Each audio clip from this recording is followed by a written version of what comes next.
So, yo, what's up, everyone? My name is John Albert Dirapangkos from Diploma in Computer Engineering 3-2, and welcome to another video. So, here we have to make a reflection on 4 videos presented or given to us by our teacher in the Google Classroom. So, first video is this, chip manufacturing, how microchips are made with Infineon. So I already watched this in our classroom. One of my teachers play this video. So as far as I can remember, or as far as I can remember, I can remember on watching this video. So let's start the process. So first of all, wait, let me have this. So first of all, chips are made from sand. So they are made from sand, or rather the inner parts are made from sand, and that sand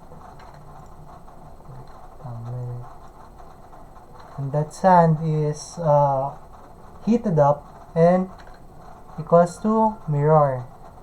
Minecraft lang yan. Equals mirror. Wait, let me do this. Mirror. If you heat it up. So, sand is equals to mirror. And after that, anong chemical composition ng mirror natin is equals to silicon. Ang silicon natin ay mayroong 4 valence electrons. Valence electrons yun yung mga nasa outer part ng ating, ito yung nucleus, ito yung ating 4 na valence electrons. So kung 4 na valence electrons yan, masasabi natin walang flow ng electrons, which give us the, anong bibigay sa atin yan? Which give us the negative conductance, negative con. So yan. Then meron tayong dalawang elements na ginagamit dyan, which is phosphorus or boron.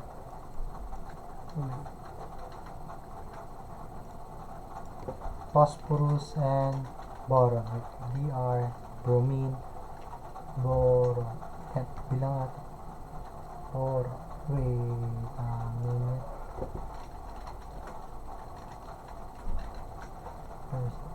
Oh, tama. So, ayan. PNB. Phosphorus is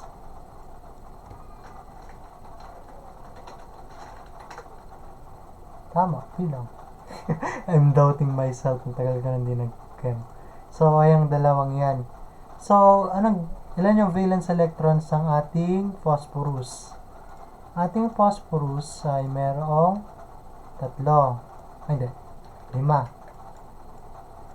Ang ating boron ay merong 3.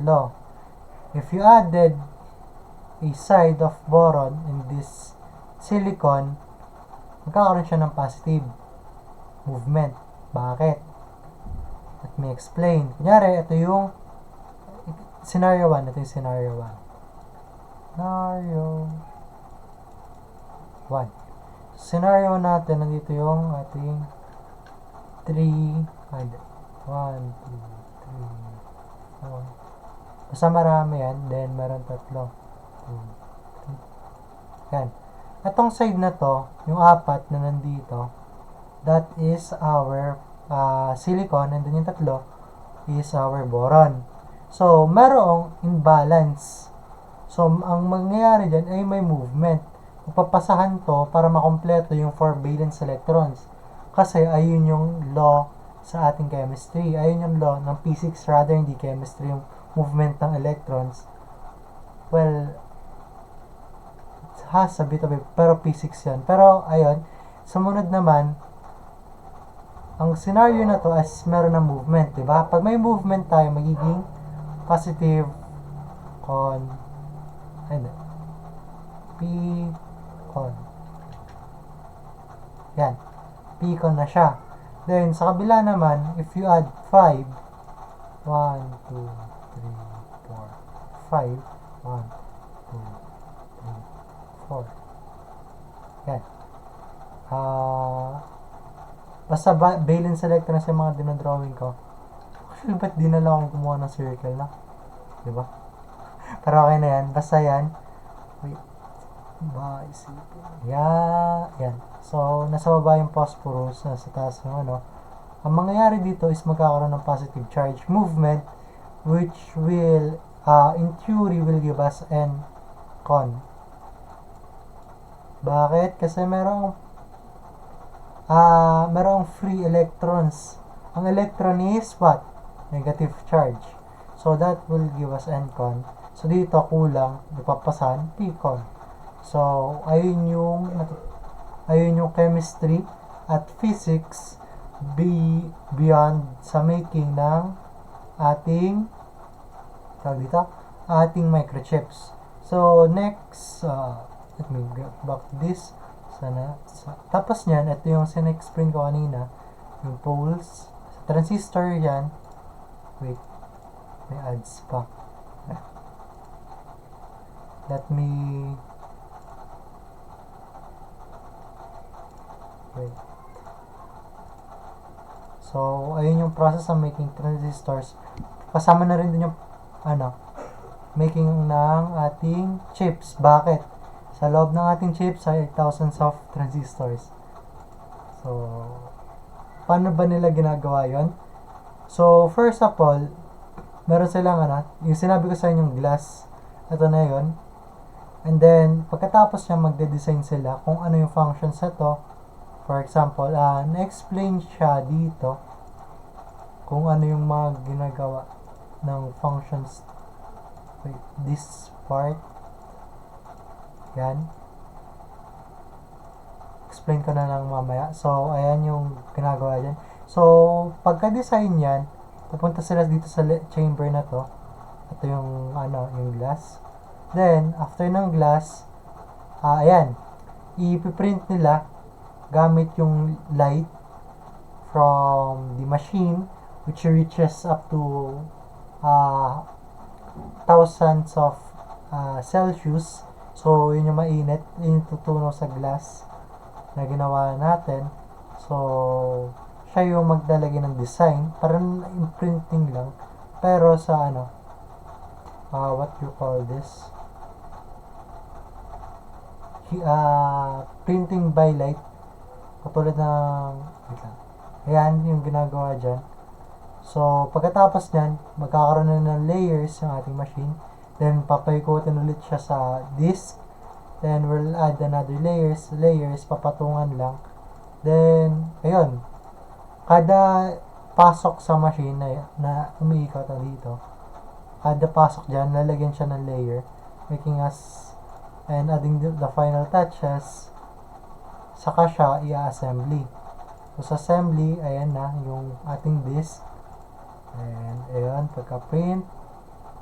So, meron tayong maraming chips. After printing that, i-modify na natin kung anong gusto natin gawing chips. Like that. Then, after nyan, may testings pa yan. Pero, dito siya ginagawa mostly. And, that's, ayan yung example ng glass disc na ginamitan ng liwanag para magka-imprint. So, ito lang yung nasa video number 1 natin. So, sa video number 2 is making up ng mga chips.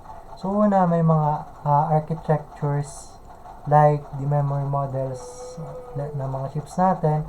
So, ayun, itong tatlo yung pinaka kilalang chip maker sa current era ngayon, which is AMD. Yung series nila is Ryzen. Then Intel, mga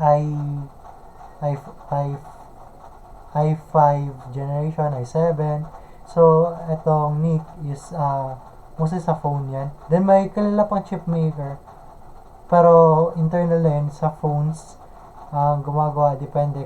Tulad sa iPhone, meron silang sariling ganon. Meron rin sa mga Android. So, may mga chips din yung ano natin, phone natin. Pero, ayan, by Lucid pala yung isa. So, ito mostly sa laptop daw yan. So, ayan. Pinag-usapan dito kung bakit mahal yung pag-build ng ating chips or bakit mahirap. So, una pa lang, kailangan mo syempre ng design. So, bago ka mag-design, kailangan mo muna alamin kung anong gagawin mo. Katulad, for example, ito yung mga kilala pa lang gumagawa. Yung Google kasi meron ng chips, Microsoft Computer. Then, ayan, iPhone, Huawei, Intel, MediaTek. May Amazon Chromebooks na rin. Sila rin gumagawa nun. Which is same sa Google Chromebooks. Meron na rin ganyan. So, una pa lang, kailangan mo mag-design. Sa design, malalaman natin functionality ng speed, anong connections, ganito, ganyan. Siyempre, pinag-iisipan yan. So, katulad ng ganyan, kung anong kayang store, anong process ng ganito, ganyan, pinag-uusapan niya sa pag-design ng chips. So, ayan, sa Google, meron chips sa camera, lahat halos ng gadget or anything has to do with chips. Sa phone yan natin, may battery chip pa, charging port chip, ano pa ba yung mga chip na nakikita na mostly?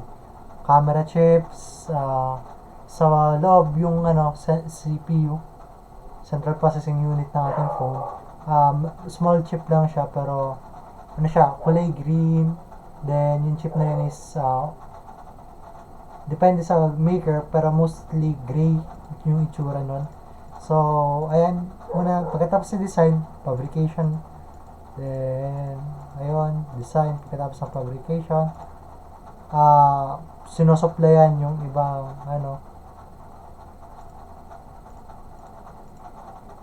fabrication. So, medyo mahal din yung pagkamanon.